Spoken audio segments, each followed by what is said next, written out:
Bonjour et bienvenue dans cette nouvelle vidéo Mind Mapping Décision. Pensée critique, libre arbitre et carte mentale. Le titre de cette vidéo, Pensée critique versus libre arbitre, le mind mapping est l'allié des esprits éveillés. Pourquoi les managers les plus efficaces semblent-ils toujours avoir une longueur d'avance? Pourquoi arrivent-ils à naviguer dans la complexité avec une aisance déconcertante? La réponse ne réside pas dans leur intelligence ou leur expérience, mais dans cette capacité à activer ce que j'appelle la pensée consistante. Cette fusion unique entre l'analyse rationnelle de l'esprit critique et l'intuition autonome du libre arbitre. Trois parties successives à vous partager. Premièrement, le piège de la pensée unique en entreprise. Deuxièmement, votre libre arbitre est-il vraiment si libre? Et troisièmement, mind mapping, la pensée devient consistante. Car c'est un secret que peu connaissent. Mais l'art de marier ces deux forces grâce au mind mapping fait merveille. Si vous vous demandez comment développer cette compétence qui fait la différence, vous êtes au bon endroit. Je vais vous guider, mais d'abord laissez-moi vous révéler pourquoi votre approche actuelle pourrait vous limiter plus que vous ne le pensez. Le piège de la pensée unique dans les projets d'entreprise. La plupart d'entre nous tombent dans ce que j'appelle le piège de la pensée unique. Nous avons tous appris à valoriser la logique pure. On nous dit depuis nos études que l'analyse rationnelle mène aux meilleures décisions. Cette croyance s'enracine dans notre approche professionnelle. Nous collectons des données de plus en plus, nous pesons les pour, les contre, nous suivons des processus éprouvés. Et c'est légitime, c'est rassurant aussi, n'est-ce pas? Mais voilà le problème, l'esprit critique seul peut nous enfermer dans des schémas rigides. Il nous fait en réalité passer à côté d'opportunités. Quand nous nous appuyons uniquement sur cette analyse froide, nous créons des points aveugles. Nous cherchons des preuves qui confirment nos hypothèses, qu'on appelle le biais de confirmation. Nous écartons ce qui ne rentre pas dans nos modèles préconçus. Prenons l'exemple de ce directeur commercial que j'ai rencontré en formation Mind Mapping, justement. Il analysait méticuleusement chaque décision. Ses tableaux Excel étaient parfaits. Pourtant, son équipe stagnait. Pourquoi? Il avait rationalisé que motivé par la pression donnait les meilleurs résultats. Les chiffres du passé le confirmaient, mais il n'avait jamais questionné si cette approche convenait à sa nouvelle équipe beaucoup plus jeune. Ou encore cette responsable RH qui refusait systématiquement les candidats atypiques. Son processus de sélection était irréprochable sur le papier. Résultat, son entreprise a raté 3 talents exceptionnels qui ont fait progresser la concurrence.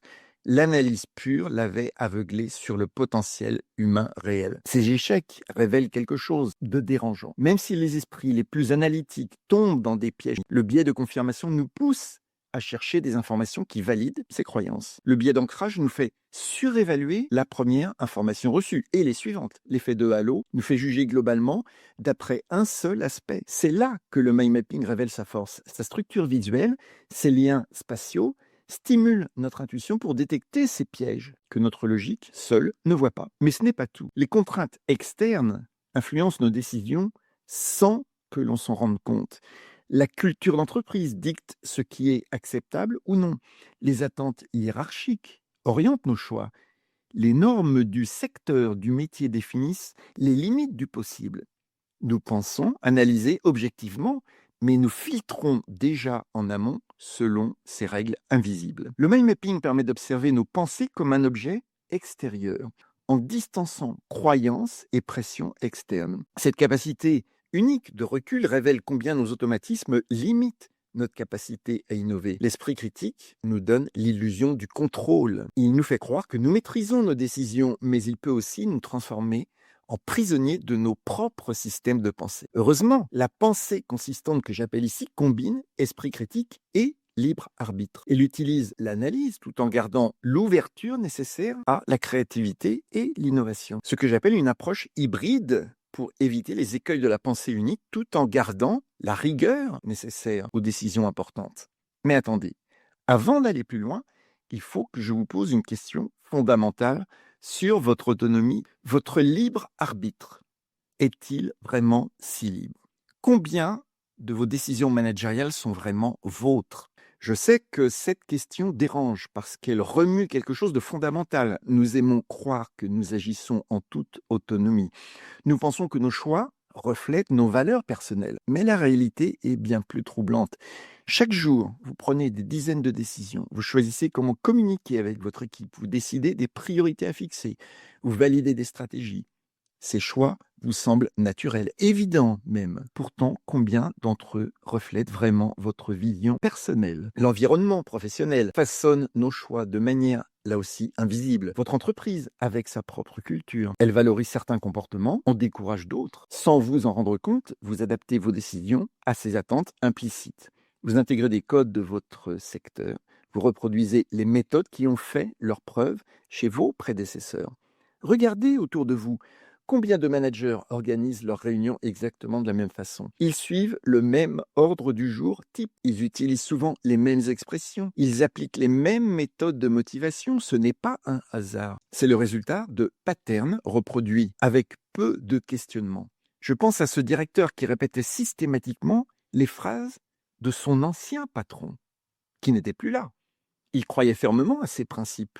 Mais quand je lui ai demandé, pendant la formation Mind Mapping, qu'est-ce que cette idée vous apporte vraiment? Il n'a pas su vraiment répondre. Il avait intégré ces éléments par mimétisme social. Sa conviction était sincère, mais pas authentique. Cette question simple révèle l'écart entre adhésion automatique et alignement véritable. Et si sur ce dernier point que vos équipes vont vous juger, pour distinguer vos propres besoins des croyances imposées, 3 étapes s'imposent. D'abord, identifiez vos besoins d'appartenance individuelle, ce qui vous motive vraiment. Ensuite, cartographiez les normes sociales de votre environnement et leurs origines. Enfin, troisièmement, isolez le consensus social du raisonnement autonome. Utilisez une carte mentale pour cela. Cette démarche vous permet de reprendre le contrôle de vos choix. Vos vrais besoins génèrent de l'énergie quand ils peuvent être satisfaits par vos propres choix. Les attentes imposées par l'extérieur vous épuisent, même quand vous les respectez à la lettre. Votre corps vous donne des indices. Votre niveau d'engagement fluctue selon que vous suivez vos convictions ou ces fameuses normes externes. Vous subissez constamment des stratégies de persuasion. Votre hiérarchie utilise certains leviers pour orienter vos décisions. Vos collègues exercent des pressions subtiles. Ces influences ne sont pas forcément malveillantes. Elles font partie du fonctionnement normal des organisations. Le problème, c'est quand elles brouillent votre boussole interne. La vraie autonomie ne consiste pas à rejeter toute influence externe. Elle consiste à distinguer de façon consciente vos propres convictions des croyances imposées par votre environnement professionnel. Cette distinction vous redonne la maîtrise de vos décisions. Mais comment rendre cette distinction concrète? Comment révéler ces angles morts qui limitent votre efficacité?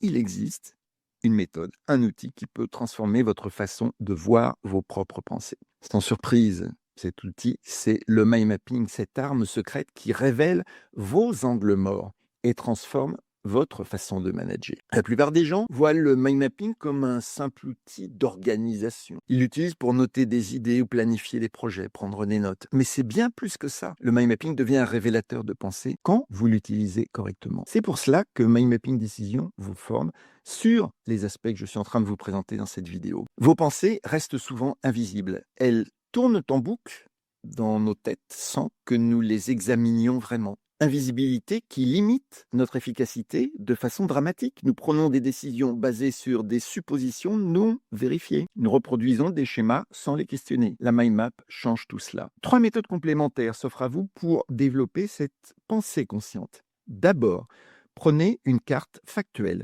sans interprétation. Puis ajoutez une branche dédiée à vos insights intuitifs. Cette approche sépare les faits de vos impressions. Ensuite, intégrez une branche intuition dès le départ de votre carte pour capturer vos premières impressions. Elles sont importantes. Enfin, utilisez le mind mapping inversé. Prenez votre conclusion et mettez-la au centre de la carte, puis tracez des branches vers l'extérieur. Chaque branche explorant ici une croyance qui soutient cette conclusion placée au niveau central. Cette approche déconstruit vos croyances limitantes de façon systématique. L'intuition joue un rôle crucial dans cette révélation. Votre analyse rationnelle ne peut pas identifier tous les angles morts. Certains restent cachés, dus à des méthodes non efficientes. L'intuition va les détecter. Elle agit comme un radar qui capte ce que l'esprit conscient ne voit pas. Elle ne remplace pas les faits, elle aide à identifier les contextes différents dans vos projets. Des éléments visuels vont amplifier cet effet. Si vous respectez les 3 règles que l'on voit dans toutes les formations mind mapping, limitez-vous à 3 ou 4 couleurs maximum, utilisez des icônes minimalistes, préservez dans la carte beaucoup d'espace blanc et libre. Cette combinaison stimule ce que j'appelle la pensée hybride. Elle marie l'analyse et l'intuition de façon naturelle. Les couleurs activent différentes zones du cerveau et les liens se créent de façon inattendue. La spatialisation vous révélera des schémas patterns cachés. Intégrez les contraintes externes directement dans votre carte, créez une branche spécifique pour ces pressions organisationnelles, une autre pour les attentes sociales, une troisième pour les normes de votre secteur, de votre métier. Cette visualisation minimise leur impact sur votre libre arbitre en les mettant, en quelque sorte, à distance. Vous les voyez pour ce qu'elles sont, des influences externes, et non pas vos vraies convictions. Je vais vous donner un secret à utiliser dans les sessions de mind mapping stratégique que j'anime avec les dirigeants. Le protocole mind mapping en pleine conscience, en quelque sorte. Commencez chaque session en répétant 3 fois « je ne sais pas, je ne sais pas, je ne sais pas ». Cette simple phrase remet à zéro vos automatismes cognitifs. Elle aura une résonance et elle ouvre votre esprit à de nouvelles possibilités. Elle vous rapproche de vos intentions originales plutôt que rester sur vos habitudes acquises. Cette approche réduit votre stress de façon surprenante. Elle développe votre motivation authentique. Pourquoi? Parce qu'elle vous reconnecte avec vos vraies priorités, votre personnalité. Elle vous libère du poids des attentes imposées. Vous agissez depuis un centre plus authentique. Cette transformation silencieuse commence à opérer dès vos premières cartes, dès que vous sortez d'une formation avec Mind Mapping Décision. Finalement, vos équipes remarqueront ce changement très rapidement, avant même que peut-être vous-même ne le réalisiez. Votre façon de poser des questions va changer. Vos décisions gagneront en authenticité. Votre leadership inspirera davantage. Créez dès maintenant votre première carte mentale selon l'une des méthodes proposées dans cette vidéo. Placez au centre votre défi managérial actuel. Explorez toutes les branches de façon hybride comme je viens de vous le proposer. Et de façon honnête, évidemment. Chaque carte vous rapprochera de votre style de leadership unique. Si cette approche vous parle, abonnez-vous à la chaîne pour recevoir les prochaines vidéos avec leurs témoignages et d'autres exercices pratiques. Pour approfondir aussi ces techniques, découvrez l'atelier Mercredi Mapping, 1 heure de questions-réponses chaque mercredi, 8h30. C'est gratuit pour pratiquer le mind mapping en direct. Le lien d'inscription est en description. Partagez en commentaire une croyance que vous allez cartographier et peut-être déconstruire cette semaine. Allez, portez-vous bien et cultivez vos belles et colorées pensées consistantes. Au revoir.